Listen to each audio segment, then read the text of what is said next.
Raturala and a radio in Bula Duavata, San Francisco. Me kuchi kenda Vatabai.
Mula vinagana turanga kena maramanda vikinda wakitiko ena matangani singa bugaroa yanda indai ena nonda Vata ni sibito kango na tini kandua ena 5 miniti.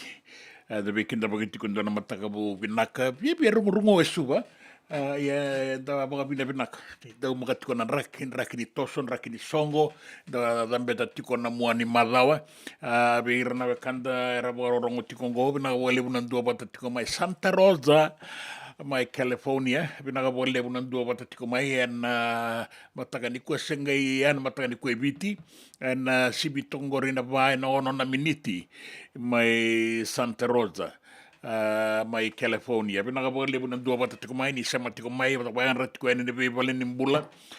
Bula pinaka na bukarongo tiko mai na Kalambu housing. Abe tamai maraya kay tinay maraya. Brown Bula pinaka na bewatini. Pinakapagalibu na sama tiko mai na singa na noa. Kaya na singa be tarabi na loma ni madongo. Goni matai tiko ni madawa ni nonda Vata and Radio Bula Duavata. San Francisco, pinakapagaliw. And nuitakan ni dato sa pinakadadadak, songo. Ado tikun doon na songo ko may nabosay. Rasongo tiko yan ni kinanabida na singasawa tinabiwakan ni. Ano na itukot-tiko na tuirara lebu. And songo pinakasarere ado tikong ko yan na lotu ni Beitumbe. Raw o epironi Vata kay nanona raluwe. Kapag pinakapagalibu, kami na bukarong tiko may nabibalen ni Bula, so nindabo ko itong ay bale, na Duavata tiko, and matakanggo, and anondangaw na vitirungungunan raki, biya mirin na uda. Ya, sa nga taro ba na bito so yaki, and daw mga tiko na nonda bito so yaki na takataka, na bito so yaki ng unisala, wasa-wasa na kayo bukarita ka tiko, na itukutuko ni raki, ni sarungo dioti na itukutuko na nonda banua, kinabiya sa ibura-bura na itukutuko ni gito, na uwa kataraba, kanda baka pinabinakakin na ni Raonin na nabe sa mati. O nang gayong bulang o dito ko yan. And na itukutuko kin na itubo-tubo so na singa buka rawai and dainday. Libo sa rati ko na itukutuko yan anong tabanua. Itukutuko ning gito daw kena singa goa na singa buka rawai. Singa buka rawang buka tiko. May San Francisco and singa and dainday. Tapos pinabinakatiyo kin na buka libo. Nindua ba tiko may and nanonday was siningaw nung go. Kike mo na inawakanda. O ni takatikong back. Se niti ko ngay bale and bukan do to kay bale ni sawat na takaka nindo na malawa teke menina wakanda na sigay bugaro lek te buda ka na mataka inday do na serem bale teke muni ke kenda kede na Duavata tiko mai na nonda Vata na mataka inday na kenra italano na bunda oira na bunda.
E senga dina ni kara rawa na daka waka kekiwa. Ia endona ka enda wipu ke ka waka mamanta taka tuna bengaravi o ia ke tuna kenda to kakana. Na ika, na dalo, na bisikete, na reo bata, na sunbells e tinimbulu makau. O kenda to na senga tiko ni driver se senga ni waka motoka kanda o dren na to beto seaki. Erto satu waka na Divine Pacific Food Mart mai Sacramento merto talaveani na nong ni boli. Rawa sara. We tartarangayani na telefoni diwa 21 saivarua merto wakarotaka katalada mai na nung ni boli ena kenangona totolo tutua. Divine Pacific Food Mart, Viturua Diwawalu Franklin Boulevard, Sacramento, California. Namba di telefoni diwa 21 saivarua. Erto ngarabatalangan kenale wakasuburi ani nanomu yaya. Mai na nonderto stoa kena nomu mate ni katumba.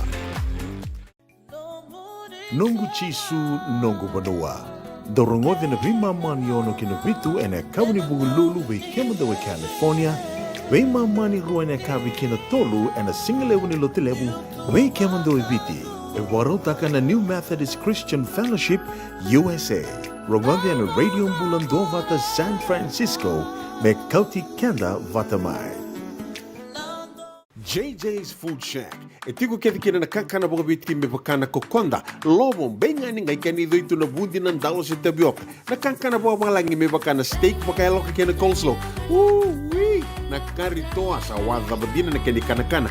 Kaya tiku talanga na nondo specials and lomo ni madhawa. Dau tamba na Facebook na doi ni tiwa ya na bani mandrai pai ke na bunga tale. Go na JJ's Food Shack, View Valley mo Billie Jean Street, Santa Rosa, California. Karo talangan rito dili mo yang may Santa Rosa, may ato sarani kina Vato. Giritir to sana kina Vitu Saiba Vitu Tolo Vio Tolo Dundu Limono. JJ's Food Shack, Santa Rosa, California. JJ's Food Shack. Kei City Beni Rotorala.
Ongo na rongo may bala ni Songo and a radio Bula Duavata, San Francisco.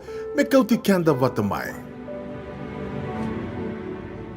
Da besure tira ramba vi kemoni mai Sacramento, ke ina be bonua bolekat. Le suba tale mandoya. Nai matai ni rongo mai na nonda bale ni Songo na besure tira ramba vi kemoni mai Sacramento, ke ina be bonua bolekat.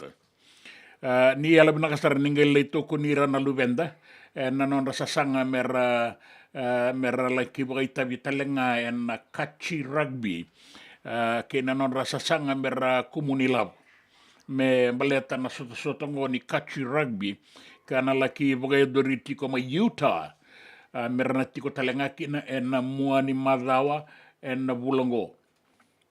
Da baga bina tiko ni rasa tiko busaba motoka tiko nangone ganuita tiko na nonda be toko ni rato na saba motoka tiko na ekele ni motoka en CrossFit KY Gym en Waluono Saiba Lima and Folsom Boulevard Sacramento, California. Ana ona na kaloko na eka visaranga ni kua warombuka singa warawa tiko eviti ni kua singa warombuka tiko mai San Francisco ka nuitak moni ala binakasar oninga indua bata ni ke rana luvenda na saba motoka e na vanua sa lokuli tiku ngora sa rei tiku kina e na mataka ni kua na luvenda merala ki veivu ki talengani kina e so na wekanda na numa na vanua e voga duri tiku kina na saba motoka e na CrossFit KY Gym en walu ono Saiva Lima Folsom Boulevard, Sacramento. Na Kandabu Day, John Gina, Kandabu Day, en singa warawa ni mataka na nomuninga na mai keri chiulai na ikatini katolu ni singa, mai na tini na kaloko na mataka kina vaya na kabi, en ruandua Saiva Lima Griffith Avenue, Santa Rosa, California. Oya na Kandabu Day. Boleh indo talangana singa ni asano Kandabu San Francisco. Na ibwana numi ni songo ni solebu ibwana numi kina na Fiji Day na nonda tunga lala ni eviti na embakingo erto na didi bagati kon turanga kena marama ni ono mai Kandabu. Orto na Ono Foundation USA.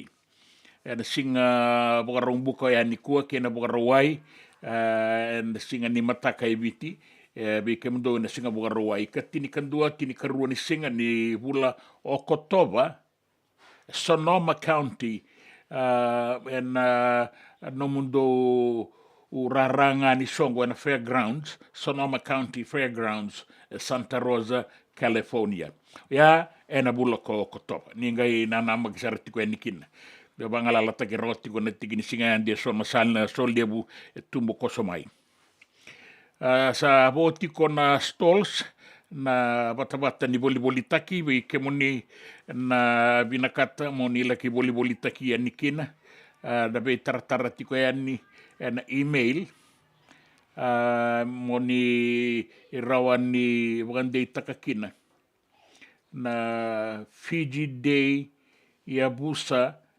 @yahoo.com email ngo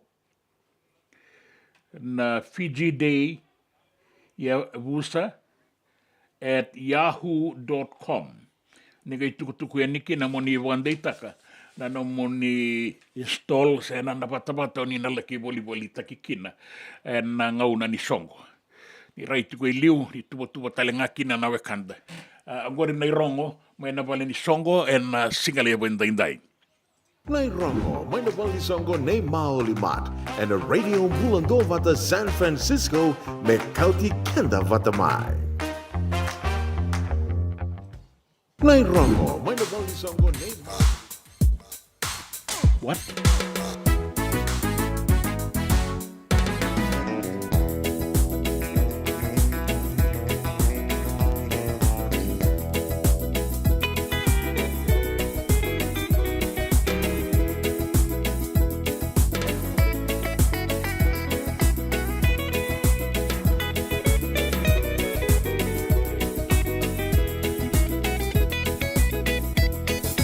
Sana vakarau mesekele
Me volia back in do nungu life insurance policy? Laka kira ni tu tane katin kabitu ni okostita na 2022 o sangir ta kasarabiri ni tauna. Kabi ngaya kira maga ngaya sala ko mana check. Senga tali ni biara, senga saranga ni biara paling lai. In time saranga mai. So kan kali wara ka tera tunda wara. Ko tunggo. O sara ro dengo kamu binaksa. Iyo, o yasar ngana buna, e rau sara, sa tiko na pepa se senga. Bula binaka se tobi mate. Kambani duan nga kana soma mena claim na lom ni rosa nga bulu kavana ua keada na lenga, nisa e ambaki roa tina policy. Text mai kina wasa eva walu dua, tolu walu lima e na kena i tuku matai lalai. O ya na wasa eva walu dua, tolu walu lima. Doyan Robina kana maraman na ita. Do samba di ba kusa iwe. Yandra na ita. Kita sili katalaw mande na Orange Lounge. Maleka. Warasan ba di kata-kata pinakasar tunga toboy, simpang bakaw. Gay way dala tukin ng bata. Koe serengan kori. Sono ngona santa pinakat serengan na kenta kakana. Di na to zoko. Kaya kito sanang berata ni baga singalebu, kito sanang gali baga kabi ngaya ni kina. Na Orange Lounge, katalaw buka singalebu siya buka kabi, e baraw tayo ito buka manggo sanggay totokan na buno ni kana. May namenta to identity, kanay buka singalebu siya buka kabi, may baka na buka sekera, na sui, ikatabu teke, roro buka lolo, kay na vida tale. Giraraw mo kila na menu ni singoya, na Orange Lounge, tolo-tolong dua, Orange Street, Santa Rosa. Endo tala na tamang ni Vingarabi ni Divine Group of Companies. Dola may na walang kaloka na mataka, kina walang kaloka anambongi moniti kina singatambo na Orange Lounge. Tolo-tolong dua, Orange Street, Santa Rosa. Dendran beka nang wala ni kibal nilo tira buko ni oso-oso pakadadaka. Sendrak-drakitan beka na itos-tos nimbula, kuha nilenga sinui gawa-gawa. Nana magi-may kina programo waro taki. May veratao na New Methodist Christian Fellowship USA, Nongu Chisu, Nongu Banua. Ruwaga na bima maniona na kabini buko lulu bay Kemundo ay California, bima manindu na singilebu ni lotulebu bay Kemundo ay Viti, and a radio Bula Duavata San Francisco, may Kauti Keda Vata mai. Dendran beka nang wala ni kibali. Isitiweni raturala.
Ia marika ngata ke iratona nona ilaolao me nambua e sa rimba.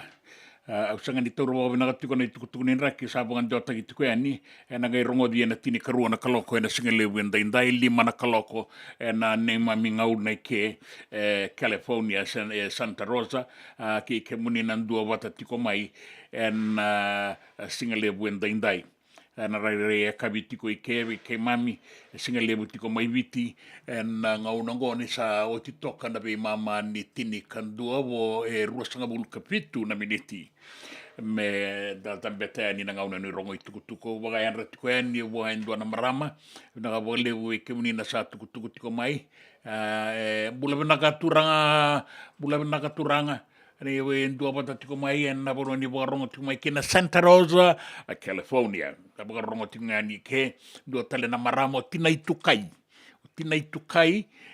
bia bokan bula tiko yani we ke moni na kanda ndo borongo ndo sar ni bula benaka marama tau met kameli ni yandra chonne ni urua ya dola bena kai nongu pinaka bole buna bokanu ini pinaka ni kua kalunga tatiko na itabi ang garabi tanga saukuru dola bina na borongo no mai lendu sa na roro ni kua na bole buna bing garabi alipate na itini dale na besi pinaka bole buna besi matitiko mai ke imbuna bola bokanu ini pinaka tuyani na garabi itabi na ni kua bakatelenga kina ikeri ana ratu vili ya bina tukuni tingwa mai bunin dawa mai tabiuni no itakani sandonu ya ratuili na pono borong tingmai kina ki mai bonu ini bina tale tunga ni ke muni pet na sau dola bina regi nandu bokale buna bingwarabi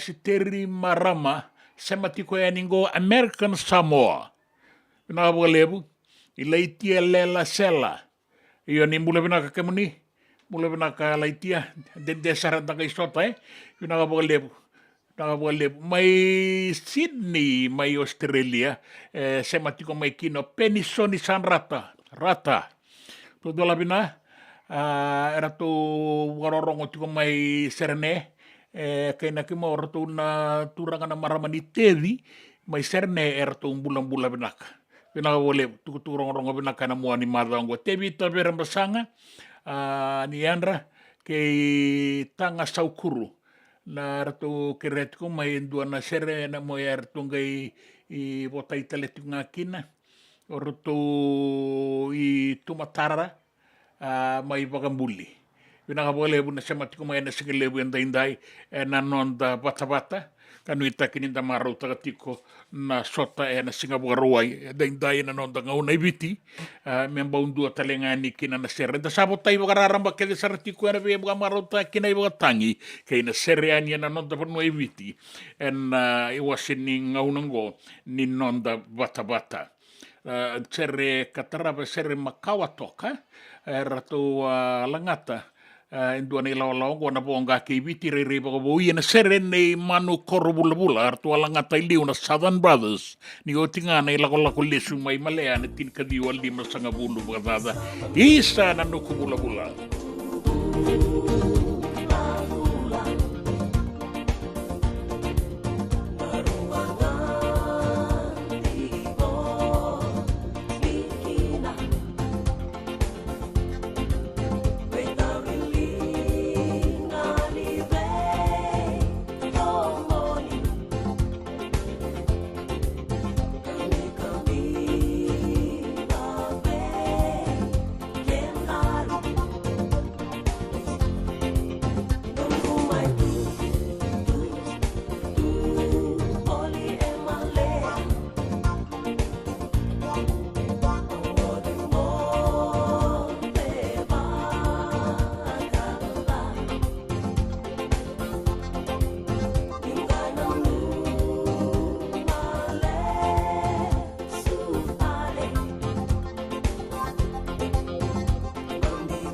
Ia nei talanoa ki sabu-sabu, nui takini tali tiko mai Kalambu, na Kalambu Housing, wakarorongo tiko mai kino tamai maraia, ke tinai maraia, pinaka walebu na sema tiko mai, na singelebu indai, na nonda Vata, ni sabo tokongo e tini kawalu na miniti me tini karua, bono ni mitalenga kino milia kere diriki wai noke. Tola bina, pinaka walebu na sema tiko mai, Joshua Ndombu Ilal, na numitale tungaki no filo behari na ona singani su sarati ko mai New Zealandi bukan no ini benaka tiko yani o Margaret Duavata tiko mai keira na kamuna na bukan no ini benaka na singale bendai mai New Zealand sangani tukuni mai New Zealand mai be Margaret Rose Lal ke seinin dombu i Samson benaka boleh na sema tiko mai na singale bendai. JJ's Food Shack. E tiku kethi kina na kakana boka biti me bakana kokonda. Lobo benga ni ngai kani doitu na bundi nan dalo se tabioka. Na kakana boka malangi me bakana steak baka loka kena coleslaw. Na kari toa sa wadha badina na keni kana. Kay tiku talangana non rato specials and loma ni madawa. Dau tamba na Facebook. Na doi ni tiwa ya na bani mandrai pai kay na bugatale. Go na JJ's Food Shack. Viu Valley mo Billy Jean Street, Santa Rosa, California. Karo talagang rato dili mo yang may Santa Rosa, may hato saray ni Kina Vato. Girit-rito sana Kina Vitu Saiba Vitu Tolo Dio Tolo Dundo Limono. JJ's Food Shack, Santa Rosa, California. Me volia back and dono go life insurance policy?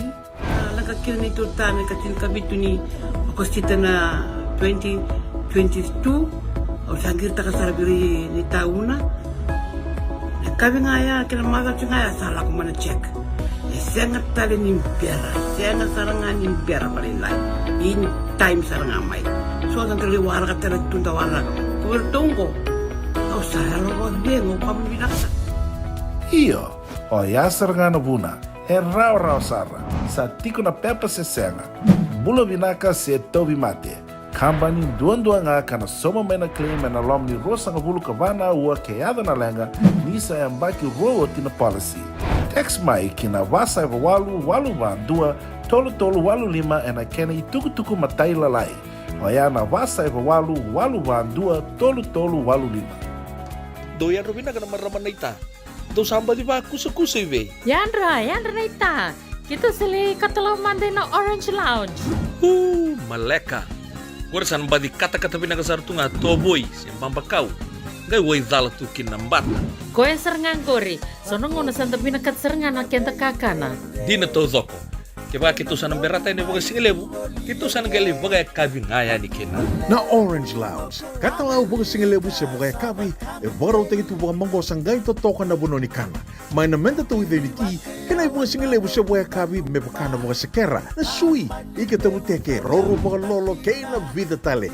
Gira mo kila na menu ni singoya, na Orange Lounge, tolo-tolong dua, Orange Street, Santa Rosa. En dua tala na tamari vingarabi ni Divine Group of Companies. Dola mena wala kaloka na mataka, kina wala kaloka anambongi moniti kina singatambo na Orange Lounge. Tolo-tolong dua, Orange Street, Santa Rosa. Kanonda Vata ki City Veni Raturola.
Taba wina pinakatuka ni wa wina wike muni na wakanda. So sanga isa matiko mai na mataka ni kwa. Wa wina pinakabi melai lutu na mbiau. Bula pinaka. Aran moma. Tola pina rigi. Ilolo mambimbi tasara mai East Midlands. Orisi tangilamba. Bula pinaka ratu tau mai rukua mai mbenga. Pinaka boleh. Na boleh bunan dio wati ko mai milia kere diriki wai noke merna numikina mai na kornivasu mai ngono mai nabiti asawa bulei zola bina tai merlesita sebu na laisani bunimbola bro ratu chale ke sena sera nai milika nronro ke moapi reimbe nona matabu vale. Dua kanda warong tik mengo turanga kilele besar turanga yang ada non benua Ilia Sambara Bilala gaseni buli Ilia Sambara Bilala sanangau nanti nasar dona ngau nanta suatu tu mai Saint James mai Lebuka dalai suatu tale ini natambua aboga bina bina kanu nimbulum bula bina katiko Dere pinaka boleh punan dua bata tiko mai na sere tarapa moni bota ikinan da waraka tiko na tukutuku na non tabanua kene biasa ibura na itala noa ke na korokula na bonga ninda lain doki.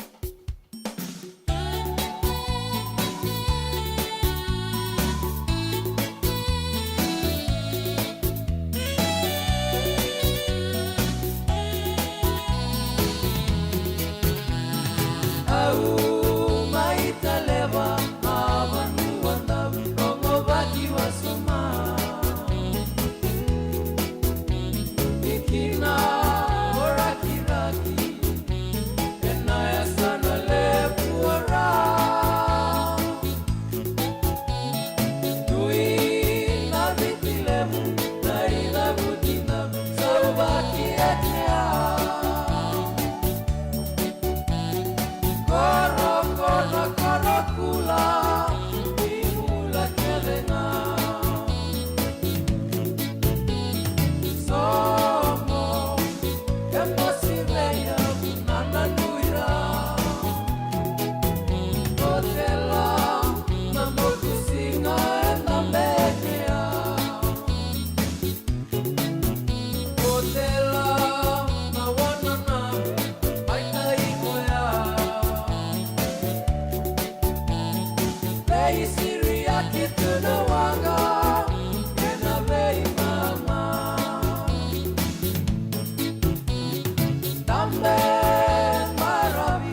Songombula.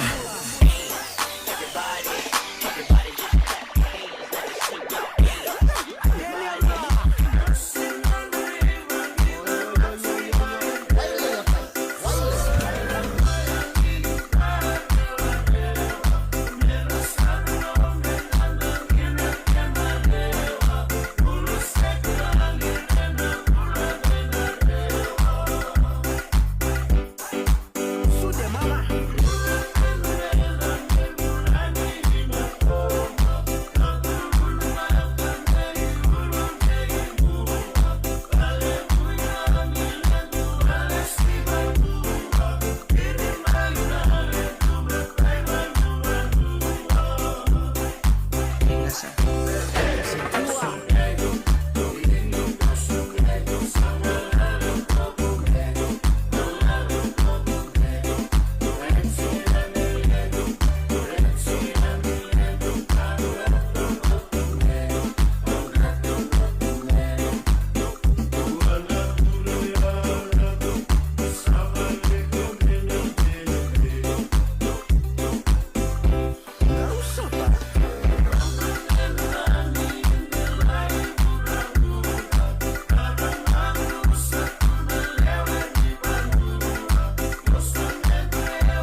sa Bula Vinaka, ngona tukutuku na nonda banua. Rawa kauiani na station ni visa i valelevu, e rua na ngone vuli rau yambaki tini kalima, ni kune vei rau na wainganga ni vei boga mateni taki.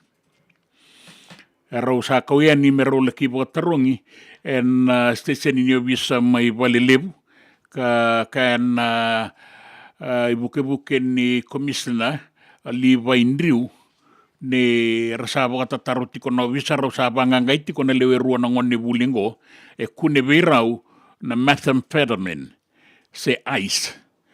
Rau sa laki boga tarongian ni na station ni visa, kaya li vaindriu ni e vinaka menda sayan raba na itumbu-tumbu na vei kain bale tira na luventa. Sanga ni tavi ni korni vuli, sanga ni nonra to itavi na visa, se endua tanitale. O kenda, menda sayan ravira na luventa, na vei kain baleta na nonra mbula. Boga mbimbi, vangangai ni wainganga ni vei boga mateni taki. Keba ka sa tiko veira na ngone, na we ni mateni vei boga mateni taki boga ongo, e kene reirai ni sa tiko saratalenga mai vale, kara sa reirai boga yang atakatiko. Endua na mbose na boga edori, na nonda banua, mera tiko kina na itini ni ngoli, na Pasifika, ke na vei bonua bole kata.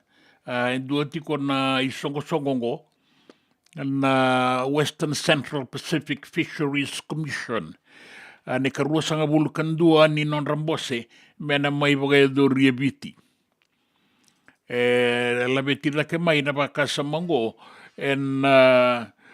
vei bosaki embaleta na ituba boga ilabo ni non da matani tu, national budget, ka boga reita kina na minister buau, ni vei kau ke nangoli alitia mbai ni valu.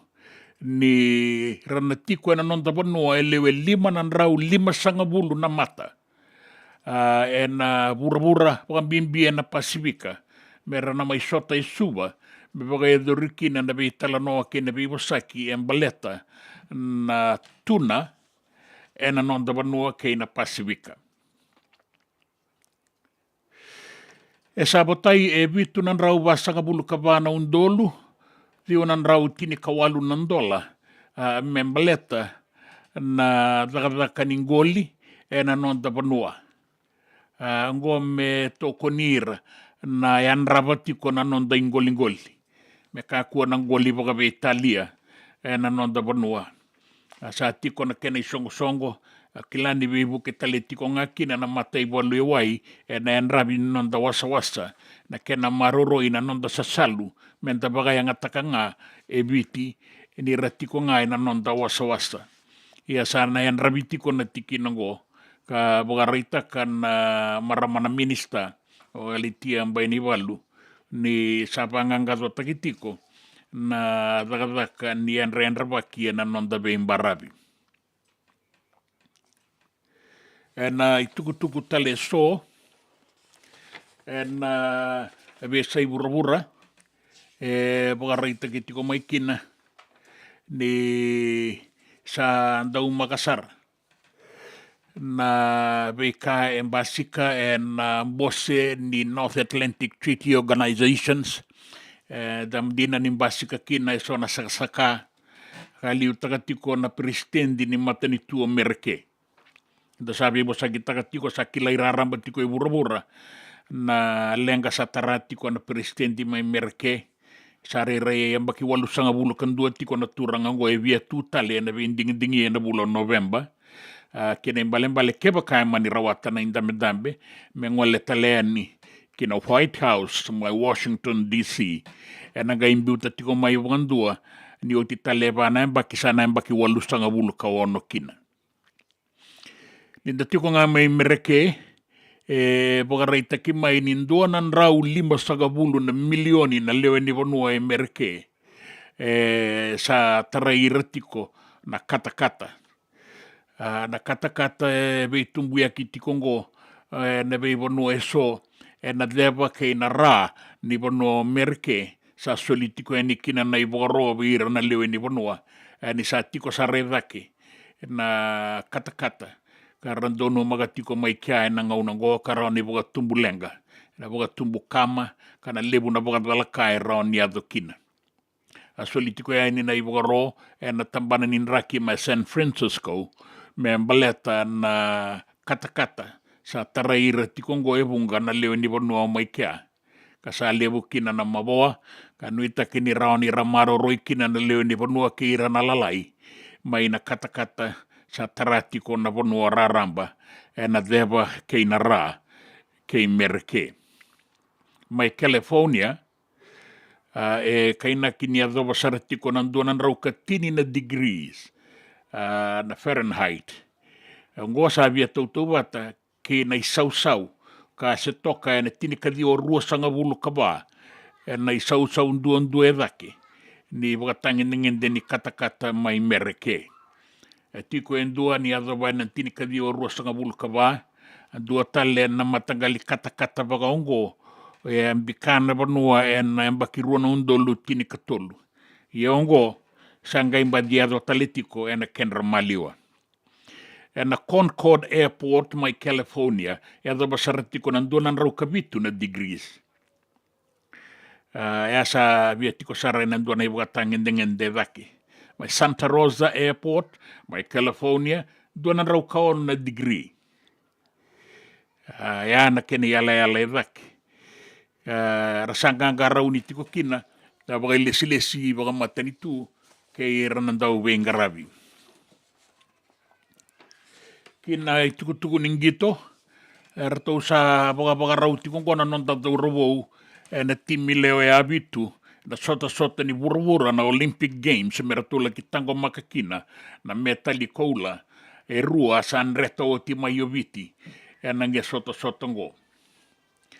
E na madha o katumaine ke rua sanga vulka lima ni singa, sa na sota kina nanon da timi ni viti, ke na timi ni Uruguay, e na sota waka tombu, tarava na timi ni US Eagles, na timi ni Merke, vata ke ratona i tau ke ni rara na timi ni Varanise, na ioti ni sota waka tombu, mai Varanise.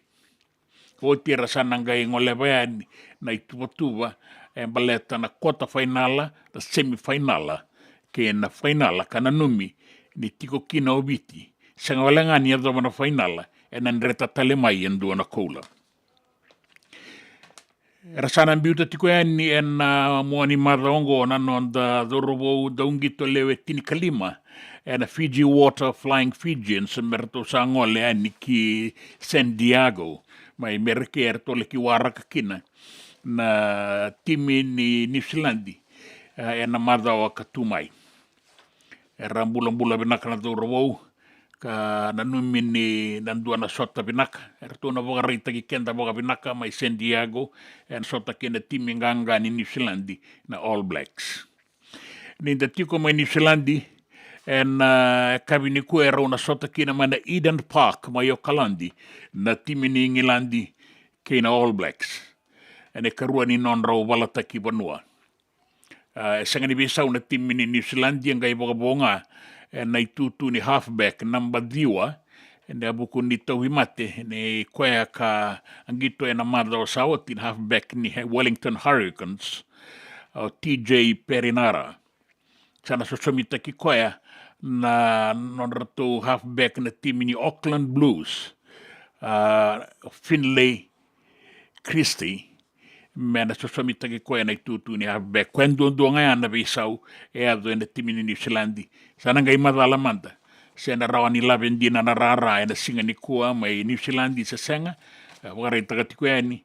Na ioti ni nruka ni All Blacks mai Aucklandi na Eden Park e na tini ka diwa sanga bulu ka ba. Ang balabusara na ngauna ya, o titulu sanga bulu bakadada na embaki. Sanga i tobole i talengo, bela i kaliraki mai na bilo e radau walatak. Wambimbi na timiru ni Ingilandi, ke na timi ni New Zealandi. Tau sa ngito o timai kia, bida na timi, e na loma ni tolu sanga bulu na embakingo, sanga ni baunruka bakandua, na timi ni New Zealandi. Te sana ngai ato bakakina na singa ni kua. Kinan raki, na itukutuku ni raki, warita ki mai ni solitiko na i waro ni dhangi kaua, e wasa. Auruli subatale, e solitiko na i wagaroni dangi kaukau e wasa e na vein barabi ngā, wada buta tiko mai e na bongi rua kawakakina e na singa e na noa, me teka wua mai singa toka, ka ea to mai ki nā wua ki suva, kauta e nikina e sano tailebu ni singa, me ado sa raki. Na atu e sawa e seni wako e kina. Tailebu raki na vei wanu e so, e vole kata na barabi ngo ke vitilebu, solitiko e nikina na i wagaroni dangi kaukua, kei kandabu, solitale tiko ngā e nikina, e na i wagaro ke na vei anu lalai vole kata. Da sanu i tagatiko ni rawa ni dananga inga rau ni, solitale tiko ngā na i wagaroni dangi kaukua Vata ki loma i viti, tabe uni, ka e adoeani, ki na vei anu, beba kata ki di kombia ke nangelelevu, e na tokalau ke maduata, na deba ke mbua, Vata ke ta kaunrobe. Ira wane enra ke mamada kotongo, dina ni bula tiko na dangi barabi wasa solitiko e nikina na i wagaroni dangi kaukaua, e wambauti ni sana rao ninga i malungu meka e na kabienda indai, na itu wakini nraki, ya be kemuni na via laki sasalu, ni sana ka inga rao ni tokanga, e na nomuni beito soya ki e barabi. Dau magatiko na nraki suba e indai, ka wagarita ki mai ni wakatale ngakina, mai San Francisco, ni sa sivitongo na 5, e na tini karua na miniti, e na ngau na maikea, na ngau na eviti, e sivitongo na tini karua, e na tini na miniti. Gora ni tukutuku na nonta vanua, kena bea sai vura, tukutuku ni ngito, kena i tukutuku ni nraki. Na nonda Vata, kei siti veni raturala.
Me volia back in dono nungu life insurance policy?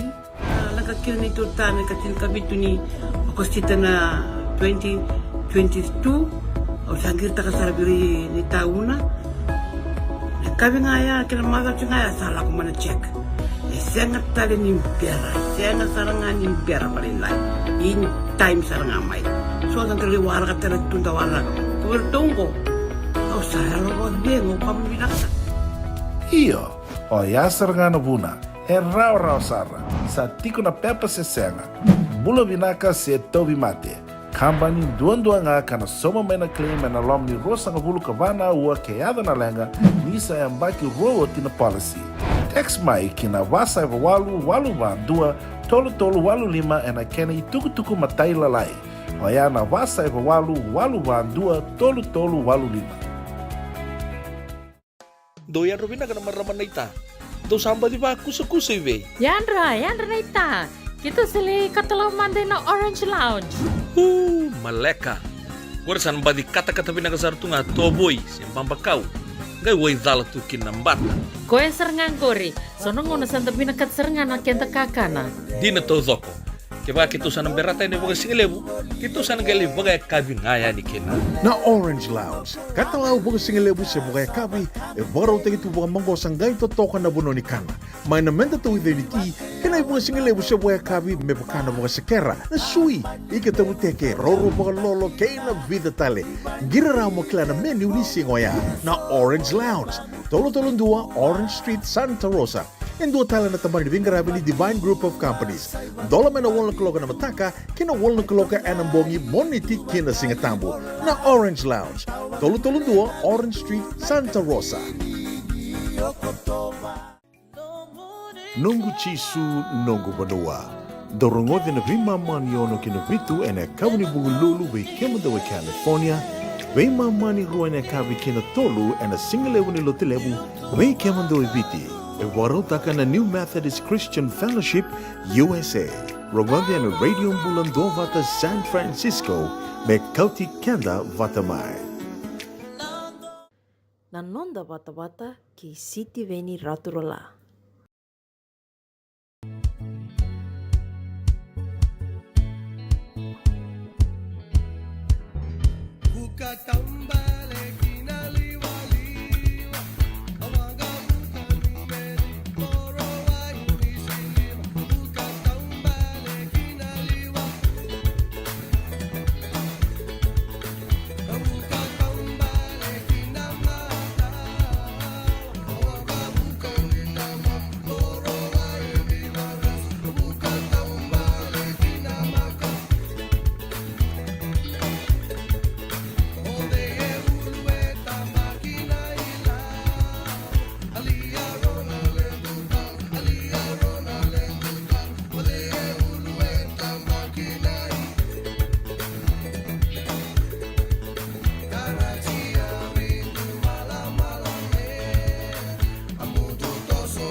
Kena dumaratu na Rosiloa, na serebuka taumbale na liwa lamboroa ini varasa wangavuka ni namaka. Ke buka taumbale na liwa mboroa ini siliwa wangavuka ni merika. Pinakabole puna dua bata tiko mai na sikale wendai bulare sikeli ikanin ronro na parata isuni mai sabu-sabu na numa. Na parata isibuni mai sabu-sabu mbula vinaka luse leweni lobo alohas from Honolulu mai Hawaii e para malamba da kau rusa dola vina rigi dia terna dola vina sala nanda nai bilawasa ni boga dola vina tiku mai na singali wenda indai dola vina mai Queensland mai Australia ate da silo mbula vina katuranga tau na suka ni vanua na dolasi. Ai awa. Paulia si I kanivere malo ambula, bata ke Taniela Kavoka, Taniela Raboka, mai na uluwatu samambula, rabarongo tunga gwa na sangata suba e roni ratavola, goe walubei, e suba, re adu tiko kina sona songo se rabinga rabiti kombangani se toso tiko na takataka vei raibunga, Ana Maria Bakani, venga rabiti ko ani se masarati ko mai Wellington na koroturanga ke New Zealandia na singalebu endai. Eto se tiko na ngauna na nonda vanua sa sibitoka go na tinikarua na rua sangabul kababe mana miniti sibitoka na 5 na rua sangabul kababe mana miniti mai San Francisco radio Bula Duavata go na nonda Vata e na sere katarava e dirivoli e rato na o bula.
JJ's Food Shack. E tiku kete kina na kakana boka biti me pakana kokonda. Lobo benga ni ngai kani doitu na bundi na ndalo se tabioka. Na kakana boka malangi me pakana steak pakai loka kena coleslaw. Wee! Na kari toa sa wada badina na kani kana. Kay tiku talangana non to specials and the lomani madawa. Dau tamba na Facebook. Na doi ni tiwa ya na bani mandrai pai ke na bungatale. Go na JJ's Food Shack. Viu Valley mo Billy Jean Street, Santa Rosa, California. Pero talagang rito dili mo yang may Santa Rosa, may yato sarani kina Vata. Girit-rito sana kina Vitu Saiba Vitu Tolo Dio Tolo Dundu Limono. JJ's Food Shack, Santa Rosa, California. Me volia back in doon ng life insurance policy? Nagkakil nito tayo katil kabito ni Agostita na 2022. O sangir ta kasarabiri ni tauna. Kami nga ya, kinamaga nga ya, salah ko mana check. Sangat tali ni pera, sangat sarangan ni pera paling lain. In time sarangan mai. So ang kaliwara ka tala tundawara. Kuwertongko. Kau saya lo dengo kamu binasa.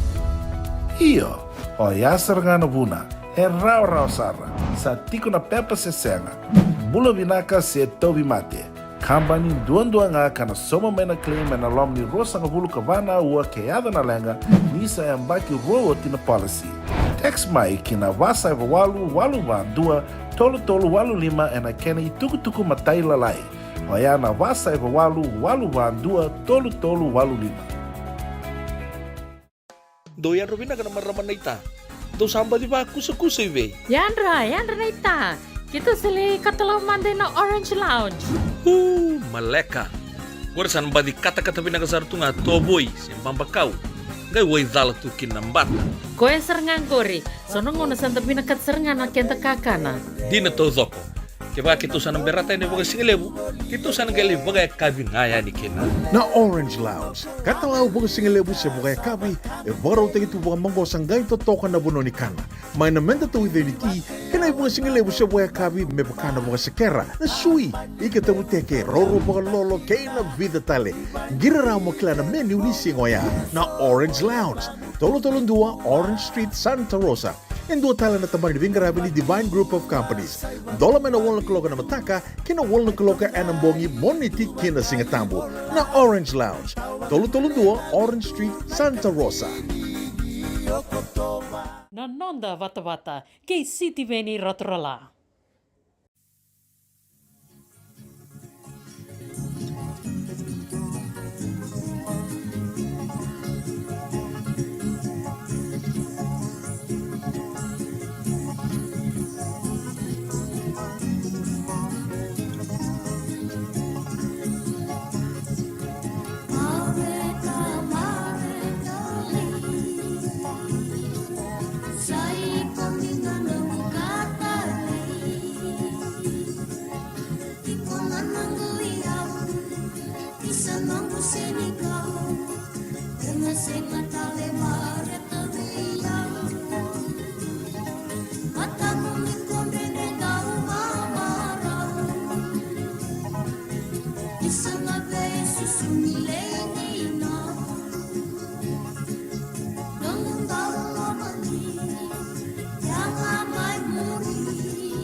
Serene langani rombu kawanga kila ni ibu ke kina boli busara ngasini buli Elias sambara lala ratutau bula binanga na borongo tiko mayan singile buende indai o ya usureti tiko endo na bisureti ata mai biau me ula komanda ni reida na non rato ulongan imbaingan ni endo na bitamani rato ka kito sa ting baingan ningo tiko busaranga na madongo te mandana baingan ni ngai muri na tumbua o tina ngai te na bele kito sa bangar tingo na tambani bele me ngai mai te talenga baleta ni sarungo di tikongo en radio Bula Duavata me kima misa te wat kuna tukai ni naraga ni te en na bidana singa sauti ni sa lebuti ko na bitalano ni sau ni kakana na market ngona kakana raun na kakana ndina umani na numakina me dabule bimanda sona sinikau santa umakana sinikau ni rebe naka mboi binaka rando bukata o tanikina na marama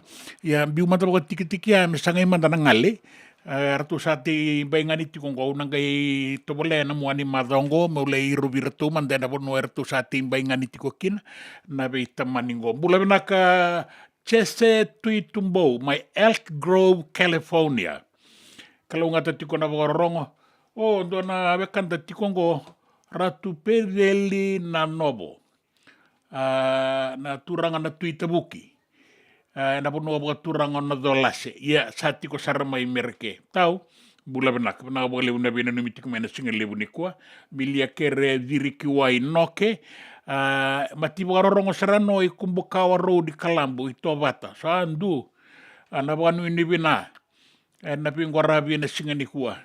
Ya na ba ni bina katiko en. Na numiti ko mera na numiti kina mayasawa. Sama ita katiko en na bina numito Vata. Ia da bawa ibe naka binakata tiko mai ndua na sere senga ni tiko gobe ya mataka mek ke na ni tuku ni mataka ya na singa moniti se singa tu city no moni singa moniti San Francisco na ngai rongo dikina na sere ndo binakata tiko mai ya sawa me do ba New Zimba o seru matakibiwa arnaandra binaka ba lebu na ndua bata tiko mai en singa lebu ndai samisoni matarungu mbula si aratu ye na wale mbula si gabi arunga miau na ba rongo tiko mai na ndo tiko na tale tiko ngau bunindawa mai tabeuni non takan sandono ya ngondo na ya sabanto mbula ngo semi Jane Riso malo nangarabi tabi io binaka malo tale ngayani apete naitini mai na pato California lolo mayani io salolo matele tungai ngai sota ngai madawa lo petit ranrabu ngona tuirara na turanga na tuirara lebu bagadengu ni tambata ko suba tuirara tiku na duana pali ni lotu na tambata ka talenga suba mai sebesi oratu lo petit ranrabu dola binasaka iya dola bina na boleh buna dua patati ko mai na CBC Methodist Church bina boleh buna bingarapi dau magati ko na bingarapi mai keri bina boleh besar tu rara urang to ni ko mai tonga matensinga bo bina boleh ni rawan inda mai sota na bata ngora non da bata na singa lebu indai and radio Bula Duavata San Francisco Kauti Keda Vata mai.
Senga dina ni kara rawana daka waka kekiwa.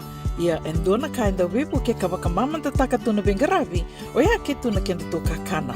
Leika na dalo na bisikete na reo bata na sunbells e tinimbulu makau. We kenda tona senga tiko nindraiva, se senga ni waka motoka kandau Drena no tutu beto seaki, erto satu wakarau na Divine Pacific Food Mart mai Sacramento, merto talaveani na nong ni voli.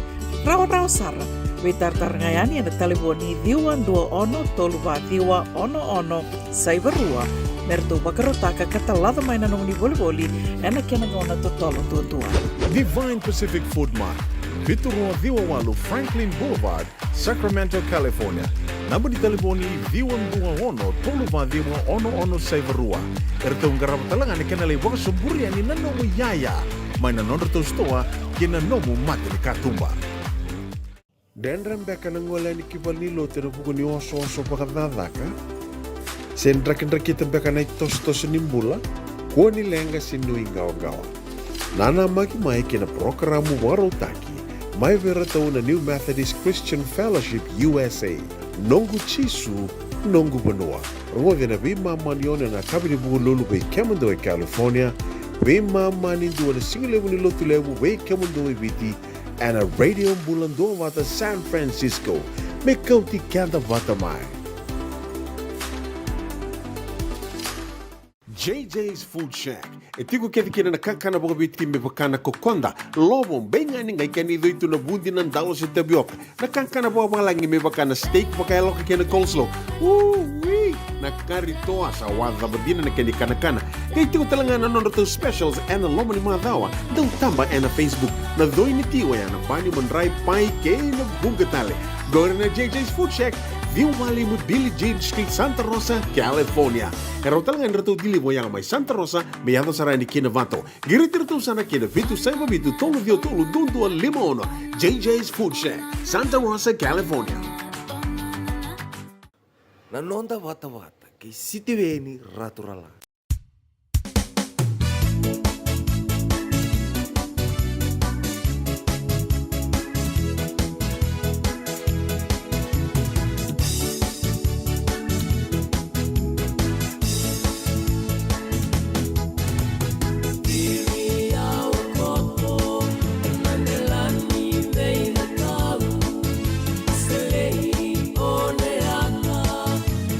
Yanu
E pinakapuakalepu nantamon ratou na matai lawalawa, indalai na kula-kula, pinakapuakalepu na semat kumaya na singalepu. Ndai bola katiko nantang unen rongo itukutuku en andua na kaloko.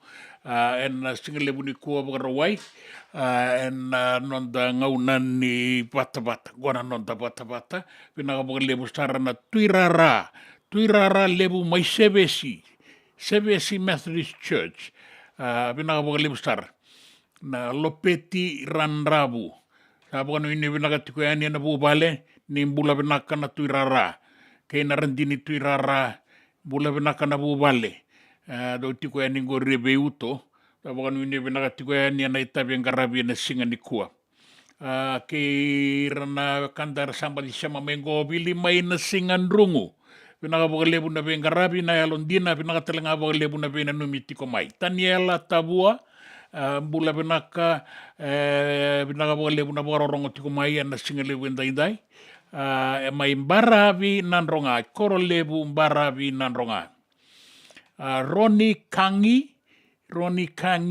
tararigi na dola kalau ngata ko tene tabi apa bina muniat taniela tabua bula binaka na pakarorongo tiko mai korolepu mbaravi nanronga ni kalau ngata tiko kalau ngata tale tiko ngan na ngarabi api sai boa karna dola bina ni bula binaka mata vani toka bula binaka na wale na sema tiko mai totoka na linga muni ni alo tiko ngamai na singalebu indai o malakai rasoba bina wale na ngarabi bina wale tau kaina kini makare binaka tiko mai nandomo en radio Bula Duavata mai na nonda banua lomani. Wakarorongo tiko yani Mount Isa. Sivia tiko eke na batambata. Ia mai mereke sa sivia na kata-kata. Ni kalongata tiko. Ni kalongata tiko na ngarabi tiko mai Mount Isa en a dolo ki Queensland. Mai Australia. Ki Fox Wunikuta. Dolongali. Sema tiko yani ngo serene. Pinavale bunjina na barongkat mga kengop na sereme ko tikandani kinang dua na kaloko mo ni botay kina ni kalungata. Masese masese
tabako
passa mai veicune lei, me non da tu na langi,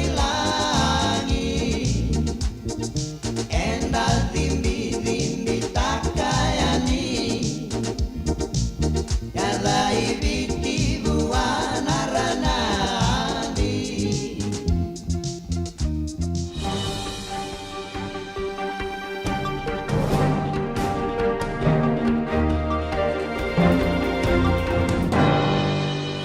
Nesta Bula Duavata, nei tukutuku e na nonda vanua, e rau sa kauia ni kina station ni visa i lewe rua na ngone vuli rau yang bakitini kalima. E kune vei rau na wainganga ni vei vonga matenita ki mai kornibuli. Ngue kausaranga ni kornibuli, e rau anga ele ki wakatarungi kina rau sa tiko na station. E rau yang bakitini kalima na ngone vuli ngo, ka rau laki wakatarungi ni tiko vei rau na wainganga, kaya dana na methamphetamine. Sera kila tiko eso na ice. Pata ke na marijuana. Songo sa kausar tiko ngani kornibuli ngo. Tawanga ni na ibola ke na peni na pepa e na ke na kato. Andre ke ni na ke na abisake. Sa tiko talenga iloma na wainganga. E kaya na ibuke ni liu ni tamadadaga ni obisa. Au liba indriu. Kaya na tikinango sa nondono menta sayan raba na itumbutumbu. Da sayan raba na itumbutumbu. Sabi na kanindang gado itiko na lotu. Tangaraba tiko na kena itabi. Iango na lotu lebu nduongo. Na non dayan rabi raboga binaka. Na lubenta. Kakuni boga nui tiko i kornibuli. Se kinandua tale na asani benga rabi. Me nangaile ukeira na ngone buli. Re boga reitaga tiko na non da boga wele na itumbutumbu. Ni tiko ngai na wainganga, boga reitaga tiko mai na iliu ni matambose ni asana umbua. Siti beni la limbuli ni sana labetia ni kina nonrato umbose ni asana kataraba na kauai e baleta na wainganga ni bei boga matenitaki. Goe sanga ni ado tiko ngai na korni ragadaka. Sa ado tale tiko ngai mai na koro. Baleta ni teiva ke kina na marijuana. Tuku ni tiko na te itabioka kawata ke na mbele. Sa ngai ngomotua taki tiko na marijuana. Te vinaka me rau beisau. Me teiva ki na kai kauta mai na mbula. Ka boga rusai leiviani. Tamambokodi. Na marijuana ke na wainganga taleso ni kauta mai na mati. E kaya o siti veni la limbuli na iliu ni matambosa ni asana umbua. Sa kauaitaki boga libu sare na nonda banua na tikinango. Sanga walenga ni kauaitaki. Me dhaka. E ndua na itubutuba me ndangaraba. Me rawa ni wakao mboko taikina. Sa libu na banua e rongo tiukina na beitala na oa na mbose na beibo saki. Ia beibo saki tiko nganda. Seniserida tiko. Na batukana. Me rawa ni da boga reitaka na nonda kauai. En buku ni wainganga ni beiboga matenitaki. Ena vea sai vura kaina kin sa tiko sa redake. Ena sona panua mai merke na iboga rau ni katakata. Sa boga buna tiko na kauai. En duanan rau 5 na milioni. Na leo ni panua mai merke sa taraira tiko na lengango. Na katakata sa tiko sa rea ni go mai na mid-south na deba kei mereke kabaka kina ra. Era boga reitaka tiko meso na noa via uike ni sa lebu sarna katakata. Sa dua tani sarna kena iboga tangendeng go. Na numi ni anga kebaka enda yanraba na besau ni nraki ke na katakata sa tiko ngoe non tabuno na rawa sarakina na kama ka rawa talenga kina di bagalengai so na bengarabi na non da itiko mai California mai Utah mai California ke Yukia bogarita kini sa tiko sarana donan rokatini na degrees Fahrenheit na ibogarau ni katakata bakakina na raile subinga ni nraki kena matangali kata bagaongo asaya do timanda mai Concord Airport mai California ya do basar nanduan na rokabitu na degree na rona undolu kandua mai Santa Rosa airport mai California, bole katana bono enda tiko e ni kinango, donan rau kaono na degree. Donan rau kaono na degree. Kena i boka rau e liu, na i ado ndu e dhake. E a se ado na donan rau kandua na degree. I ango sa sibia, sa tosa sarareka, tosa rani ki dhake. Napa airport mai California, donan rau karua na degree. E na rua na undolu kandua. Ya, sanu ita kiti ko ngana no tangangaroni, e na buku ni nraki, ke na kata-kata sibia sa tikongo e na nonta banua. Te tukutuku ningito, sa ngai bongango e vida na singa. Sa te kabuti ko nangito ni bura-bura na Olympics, sa ngai bongango e vida na singa. Mera tau lande niki na nonta tangane ningito leo e habitu, e na rarani rakabi mai Parisi mai Varanise. E na sota ni Olympics, me rato laki tango makakina na metali kou leirua, e rato andre mai e na rua na sota ve taravi saoti. E rato mula benaka na daura wou, matai no rato ngito e rato na sota kina ne karua sanga bulu kalima ni singa na madao katumai, ke na timi ni Uruguay, taraba na timi ni US Eagles, Vata ke rato ni tau ke ni rara ni katuni ni sota baka tumbu. Ni o tiwasa nangai madalakina na tuba ni quarter finala semifinala kanu itagiti ko ni rato saya zaba na finala nonda dorbo sala saratelanga meratu nan reta tali maikina ndo na metali kola yo yana lewe abitu be rato na lewe tini kalima sa toso tiko yani ngoki merike na nonda timi ni rakabi na Fiji Water Flying Fijians merato laki waraka kina na timi ni New Zealand na All Blacks mai San Diego, merato na sota kina e na madao ka tumai. Ia e na numini ndo na beindre sunga ni mbulu vina kanangele ki ado ya niki kea. Ia na timi ni All Blacks, e rato na sota kina timi ni Ngilandi e na kavienda indai, mai Eden Park mai Okalandi. Me sangai me boro ki kina na isau sa laiva koto kina na timi ni New Zealand, sa awa tia tulu sanga bulu baka dadana embaki, e sini se baundruka bakandua, e na rarango na Eden Park, mai o Kalandi. Na i o tini ngauna, e anruka kina na tini kadhiwa dio sanga bulu ka wā. Mea dhawa tiko ni kua, sa sibia tiko na tolu sanga bulu na embaki. E rana numa kineso ni sana rao ni laveta o Ingilandi na rara. Io ea sana baundo toka na veitala novenaka. Kina i tukutuku ni nraki, Anraki ena non da bonua sang so tili vesa ualevu me na kena nda andono magatiku mai na loma ni marlawa solitiko na iwaroni dangi kaukaua me baleta na barabi mai nanronga me tega umai singa toka na bua suva na usori rewa tailevu e doa niki raki ya sawa kei kandavu. Vei bonua bole kata kena vea anu lalai era toka bole kata na vei bonua da butia ningo solitalitunga kina na ivoro na atu lau kena atu lo maiviti me ado ki tabeuni bata kei dikombia e nangele levu na toka lau kei maduata na deva kei mbua bata kei da kaunrove. Pinakatiko na nraki pinakatiko e mbula ngana dangi ka pora sara na wasawasa. Bora saratiko na wasa-wasa na ngaunango, e ke muni na nganendau, nandau vesokayaki. E sa alutu subo bakalailai, sa na via toka na vasanga bulu na degree, vasanga bulu talenga na nota, na kaukau anidangi tokongo embarabi, e na tatambaya ni kina 5 sanga bulu ka 5 na nota. Sa ambo binakatoka bakalailai, na ibakarau nidangi embarabi e na ngaunango, may na kena, e dan donumaka, e na singa na noa kei ng bongi rua. Kore ke mani na turanga kena marama na itukutuku ena nonda bonoa, na itukutuku mo ena vesa iwurawura, na itukutuku ningito, kena itukutuku ninraki. Na nonda Vata ki Siti Veni Raturola.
JJ's Food Shack.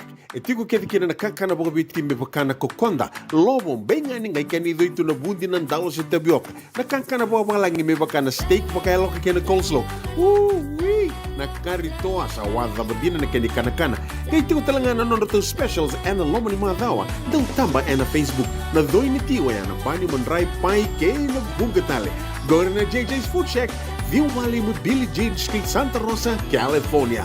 Karo talagang rato dili mo yang may Santa Rosa, may ato sarani kina Vato. Giritirto sana kina Vitu Saiba Vitu Tolo Dio Tolo Dundu Limon. JJ's Food Shack, Santa Rosa, California.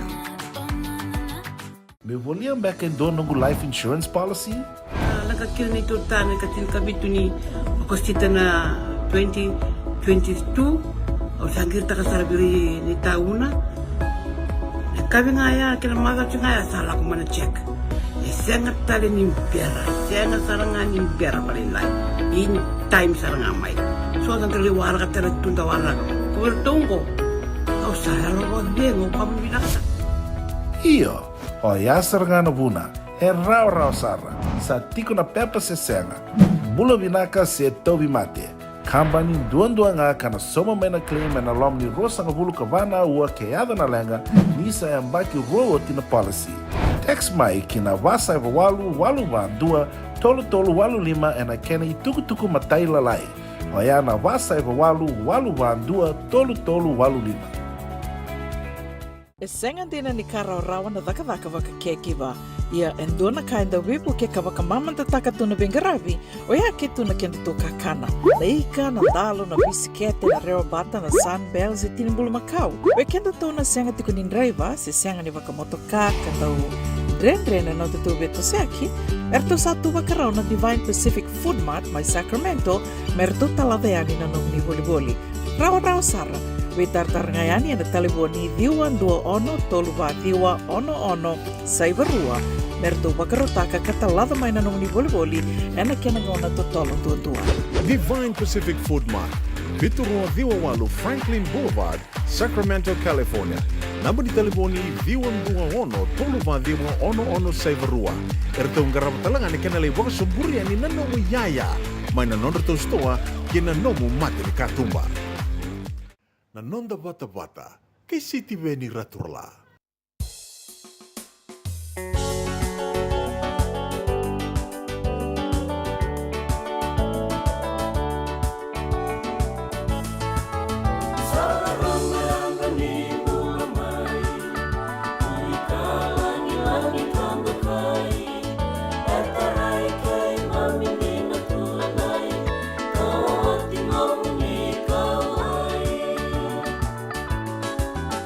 Acabou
Ongo nai rongo mai wala ni songo and a radio Bula Duavata San Francisco.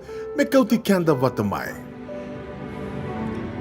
Na besureti raramba ve ke moni na Wakanda, mai Sacramento, na be bonua wole kata, moni ela na kaningele toko rira na luvenda, era nangito na kachi rugby, ki na non rasasanga ni kumuni lavo membaleta na ilako ni sotongo na kachi rugby, na bagay doriti ko mai Utah, na mua ni wulango Julai.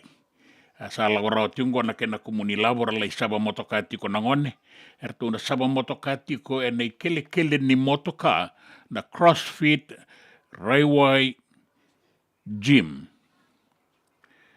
and CrossFit Railway Gym and Waluono Saivalima Colson Boulevard my Sacramento California and ono na kaloko na kabisarangan ni kuwa na kabini bukarong buka may keri sana tiga buti ko kina na non rada kanangon ni alam na kaningay bito ko niya ni kina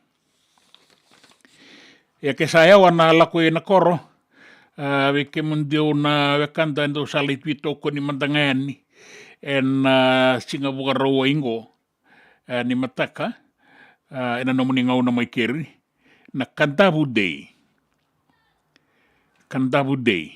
na Singapore wai na ikatini katulu ni singa na tini na kaloko na mataka kinavana kaloko na kabi mai na ruan 257 Griffith Avenue Santa Rosa California sa sandende na lawa manakoro sa tiko nga may keri sabo kaya dorian ni kina the Fiji Day ruan ang doluru sa ngabul kaba kena sole buerto udidi bakatale tiko nga naturanga kena maramani ono Kandabu na Ono Foundation USA ya na singa bukarombuka na bukarawai na bula saro ko to bango satu kini rongo tiko eni ke raw ni soya ni nasasalu mai imbulia nandong magasar bula benaga naturanga na tuimbulia na buedori tiko na songongo ene katini kandua kene katini karua ni Okotoba Sonoma County Fairgrounds, my Santa Rosa, California. Na kene yutuoti, se voti ko na stall. Se voti ko na stall me rao ni oni sauma kapakai binakati. Na kene totolonga na kene binakai. Mo nilai sauma rao ni kina ni bagandeta kamendua na nomu ni stall ni boli taki. Rao na solevu sa rao talenga na makala. Ve taratarea ni kina email ngo Fiji Diavusa na fontlalai at yahoo.com. mo ni laki register kina ke baka o ni via vagayangataka en dua na teveli mo ni boli taki kina kini sau pitu nan raunan dollar.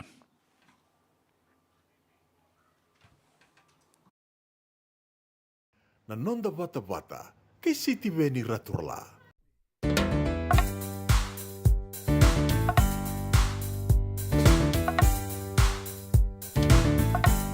Loma ni bongi meron songo bata.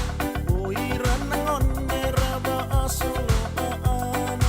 Uni mango lava daru utani mata. Mata alay merabe itau anda. Loma ni bei au ia talengan ang bose. Uiran ng be aeran rau baadana. Tolonon rebose no singarara. Nimbera na arombo meraba ate apa.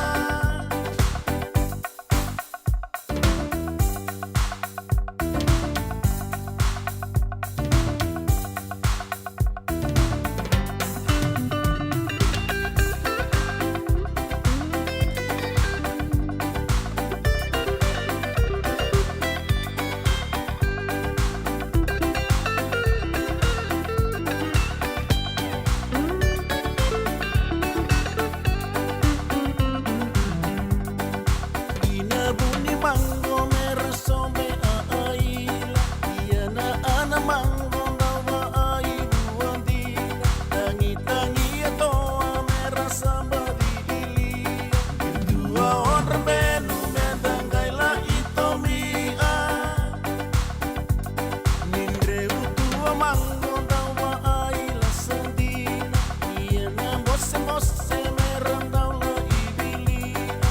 Oiran ng onne merabe kau anda ina.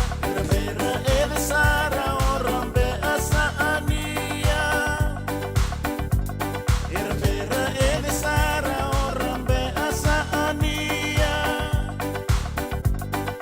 Vera ede sara orambe asa ania.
Sengan dina ni kara rawa na daka ke kiba. Ia endona kainda wipu ke kawaka mamanta taka tuna bengaravi o ia ke tuna kenda to kakana. Leika na dalo na bisikete na reo bata na sunbells e tinimbulu makau. We kenda tona senga tiko nindraiva se senga ni wakamotoka kandau Dren na te tube to seki, erto sa tuba karao na Divine Pacific Food Mart mai Sacramento, merto talaveani na nung ni boli-boli. Rao sara, we tartar ngayani na taliboni diwa dua ono toluva diwa ono saivarua, merto bakarotaka katalada mai na nung ni boli-boli, ena kenagona to tolo tua.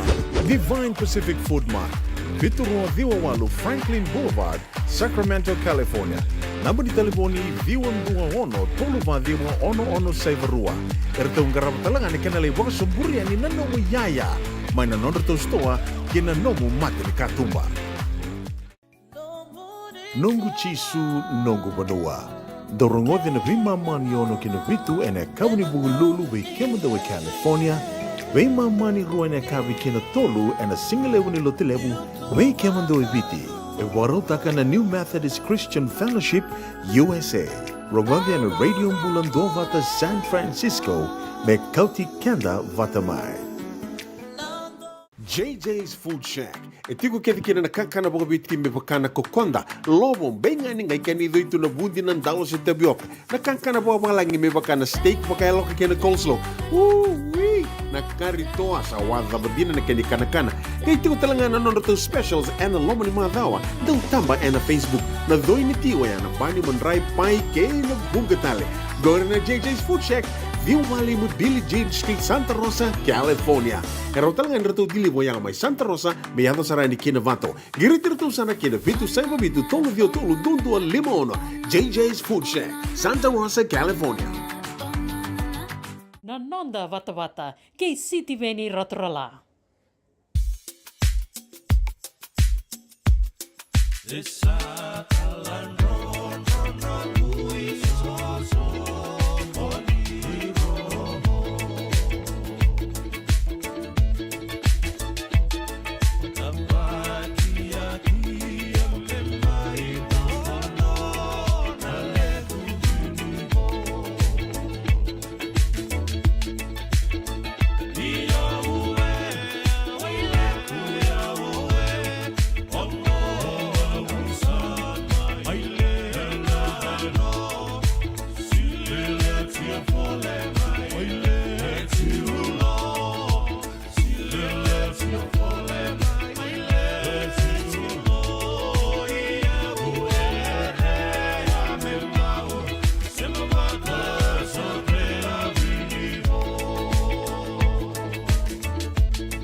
Ia satalan ronronongu isoso monirongo e atu ni kapole mai le chulo na lengu wini wo. Ue, au sa mai lenga no sili le chapole mai le chulo au kerea.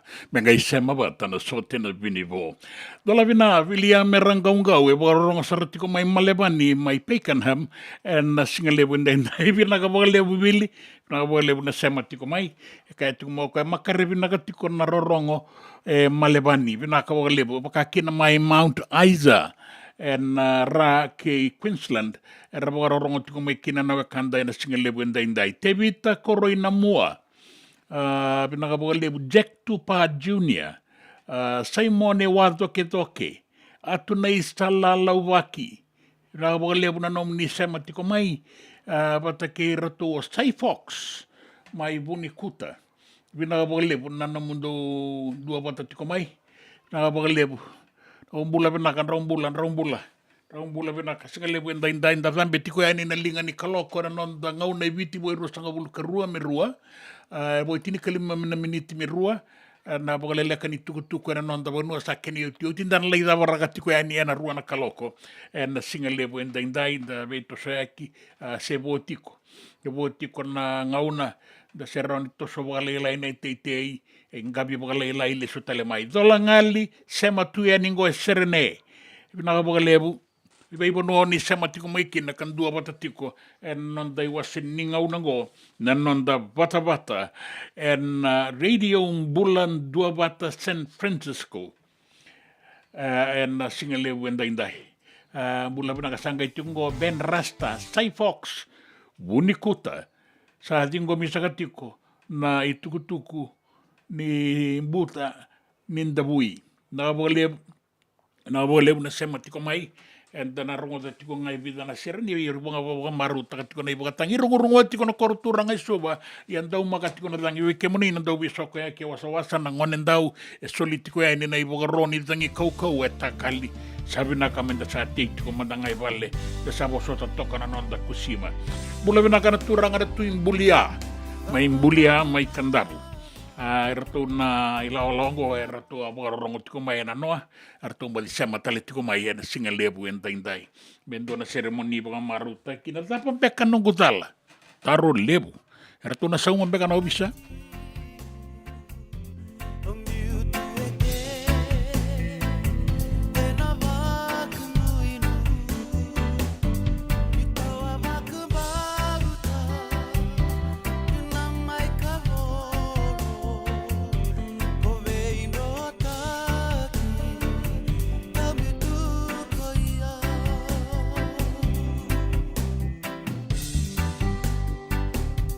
Onda wakana nu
Nei tukutuku ena non da vanua, e rau sa kauia ni kina steseni ni o visa e levu e rua na ngone, ambaki tini kalima, rau leikau mai kornivuli ni kune veirau, na wainganga ni veivo ma tini taki.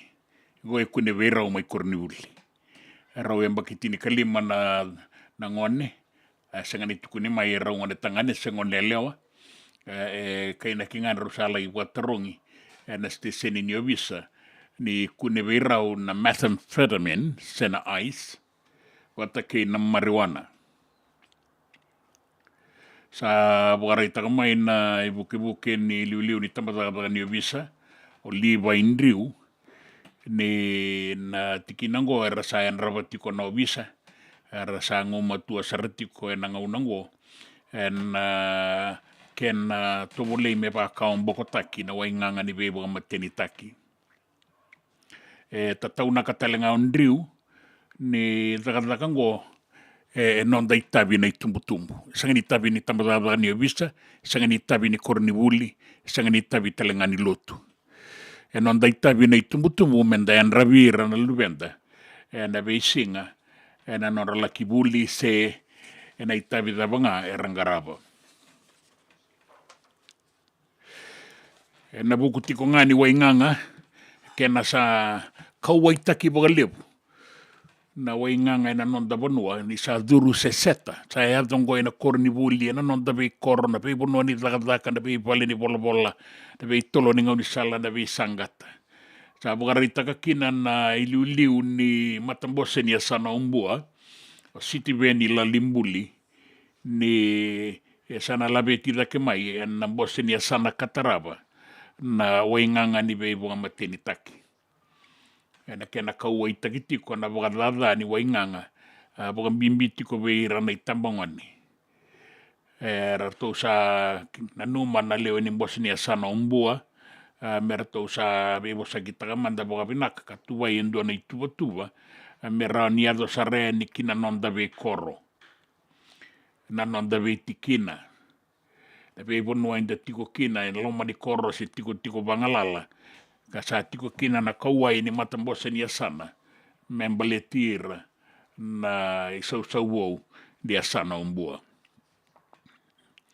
Kaya ola ni mbuli, ni ratou sana numa, me ratou Vata kina tamataka ni o visa, me ralaki wakamadalaani. Na kena i wakamadala leka ngango, e dha na wainganga ni vei wakamateni taki.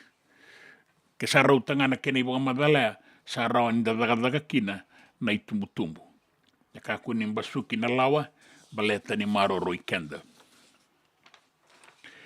Endua na mbose rana tiko kina e 5 sangabulu na mata, na nonda iwasi ni vura, mera mai bibo sakitaka kina, na ngoli, wata kei na wakayanga taki wakavinaka ni sasalu kei na ia umbula e na nonda bi wasa. Wakaritaka na tikinango e na palimendio e alitia, bai ni walu na minister wou ni ngoli wata kei na veikau. Ni rana tiko e ke na mata e vunga mai na vea sai vura, mera na mai vei talano ataka na veika e baleta na sasalu e na nonda vei mbaravi. Na kena wakatoro da kataki, kena wakayanga taki, wakayalo matua. E rauta ni vitu nan rau wasaka vulu ka vana undolu, diwa nan rau tini kawalu nan dola na levu ni lavo. Wakayanga taki, na tambana ni ngoli, me baleta, na maroroi, ni veika ambula, e wasa. Wakaritaki mai ni sanayan rabi taletiko nga, na nonda vei mbarabi. Mai na vei tambana iso wakamata ni tu, me rean raba na vei tosoyaki, rean raba talenga, na ngoli waka vei talia, e waka e doritiko e na nonda vanua. Kina vei sai vurvura, wakaritaki mai kina ni sa tiko sa redake na i wakarau ni katakata mai merke, na ngaunango, wakambimbi e na vei asana, na states, e ratiko e na deva, wata kei na ra, ni vanua merke.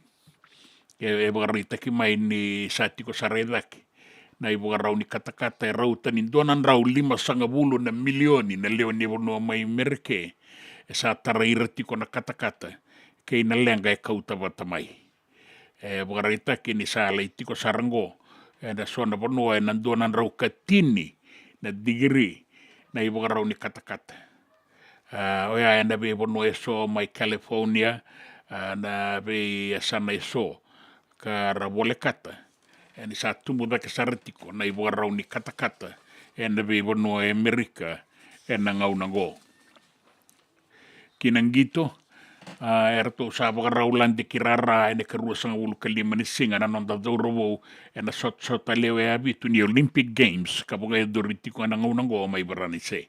O rato na lande e ni rara e ne karua sanga ulu kalima ni singa na madhawa katumai na sota wata ke Uruguay tarawan na sota wata ke na time ni Amerika e rato na ngai songo e nangito wakatombu na itau ke ni rara wata ke viti warani se ke viti sa na ngai matata e kea na ituwa ni kota finala ni semifinala ni sa edha wana finala sa nui takatiko ni rato na nreta talemai na mea tali koula era sa toso ki mereke na dhorowou na anonda timi tini kalima na Fiji Water Flying Fijians me rato laki waraka maikina na timi ni New Zealandi e rato na sota e na madhao maingo. Era mbula vinaka na dhorowou sanga na iulumbale, sanga na maboa, sanga na tauwi mate. Era sana laki waraka toko mai na timi ni All Blacks e na madhao katumai mai Santiago. Ia mai o kalandi ni Zealandi na kabini kua ero na dalindikina na timi ni Engilandi wata ki na All Blacks ne karua ni non rau walata ki vanua. E sanga ni besau na timi ni New Zealandi ngai wabonga na tutu ni halfback e na voku ni maboa ni TJ Perenara sana besomita ki anikina na halfback ni Auckland Blues me na tutu waka halfback of Finlay Christie. Na e angana besau e vogadori kena bo iranga rangito na madho sao ti mai Dunedin eran laki walata ki vanua tele mai Eden Park e na rara kaina ki ni koroni walu ni rakabi mai New Zealandi. Sayamba ki tolu sanga wulu wakadata ka senga ni wanruka irao na timi ni New Zealandi mai Eden Park me teka buu mai na tini kadio sanga wulu kawa na isau ya era tona laibi e waroka na dhorowo na itau ke ni Rossi mai bola tangane me rato labeta na rara mai Okalandi me sa kautale ngai nikina ki bola tangane ke mani na turanga kina marama nan rakien non da bono e solitiko e nikina na ibaroni zangi kaukaua e na tokalau deba ni via ni anu lelebu e biti lebu tika bu me nan ronga kauta saren ni kinabua e suba na story e then kitai lebu raki kina atu ya sawa maka kina mai kandabu mai bono lebu e na udu ni potu e na tokalau kei maduata e adu tiko e ni ki na sanombua maka kina o da kaunrove kina kena e anu lalai mai tabeuni nangele lebu wata kei dikombia e sueli tiko e ni kina na iwaroni dhengin kaukau e na tatamba tiko kina 5 na nota na tokalau deba embarabi e na ngau na sarangango e na non da vanua i biti. Sana genga rauni kina na ngone dau, ke moni na dau we soka aki. Pole ka tiko na ngau na menda na be tala kina, sa bau vina ka bole we ke moni vina ka bole vina Duavata tiko mai. Ben Rasta vina ka bole na no moni Duavata tiko mai ke ira na wakanda so. Era sa bau rita ka tiko mai na non ra marau, ni rawa ninda semati tiko e na Bula vinaka. En radio Bula Duavata. Me Kauti Keda Vata mai San Francisco. Na nonda Vata, kei siti veni raturla.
Kira usara baka mo deni ke tale yan singile wenda inda ibi nakawali umunam ni sema tikumai na iwasini nga unango au nanuma me o wakambula sana baka mo tele tungani wi epelim botea nakandabu bula benakatau wararongo tiko yani na tu masela na nonda wasa pasifika na singile wenda indai ki kemuni na wakanda oni sema tikumai binaka baka lebu sara binaka baka lebu na nomu nindua batamai nuita kinindua na muani madhawa binaka endana tambeta endana bula binaka kantana le sumai kantana marauta kana be kainda garaba na singa indai ia borogorogota ikina na lewe tolu bakalo mai da ke kira usata tau ke me ado bana nonda sota na ngauna kataraba na madha wa katumai di samode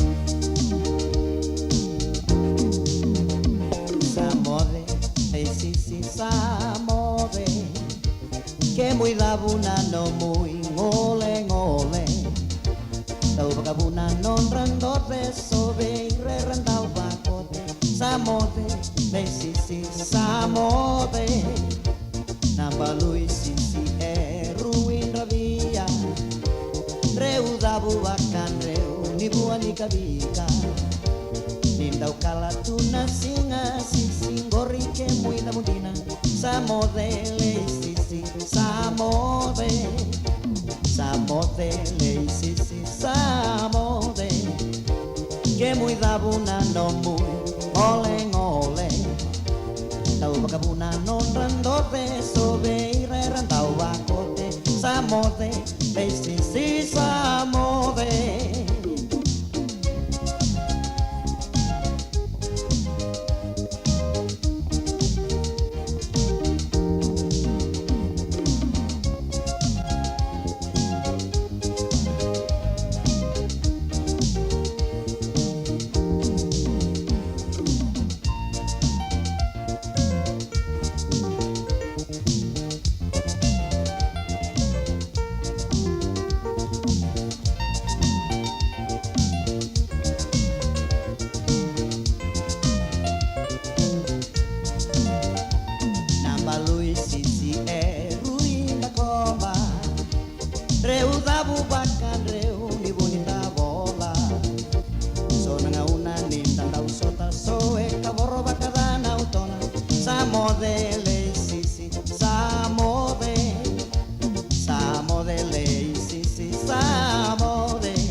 Nonda Vata ki City Veni Raturala and Radio Bula Duavata, San Francisco.